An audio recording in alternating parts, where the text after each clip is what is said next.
India Pakistan எல்லையில் அதிநவீன விமானத்தை இந்திய விமானப்படை தரையிறக்கியுள்ளது. இந்தியா பாகிஸ்தான் எல்லைப் பகுதிகள் மலைப்பகுதிகளாக உள்ள நிலையில் அதிக திறன் கொண்ட போக்குவரத்து விமானங்களை தர இயக்குவது இயலாத காரியமாக இருந்து வந்துள்ளது.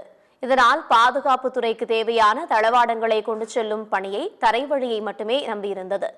இந்நிலையில் C-17 குளோபமாஸ்டர் 3 வகை சரக்கு விமானத்தை விமானப்படை தரையிறக்கியுள்ளது. இந்த விமானம் மூலம் 60 முதல் 70 கிலோ எடையை கொண்டு செல்ல முடியும். ஒரே நேரத்தில் 150க்கும் மேற்பட்ட பாதுகாப்பு படை வீரர்களை அவர்களுக்கு தேவையான உபகரணங்களோடு கொண்டு செல்ல முடியும் என்று தெரிவிக்கப்பட்டுள்ளது.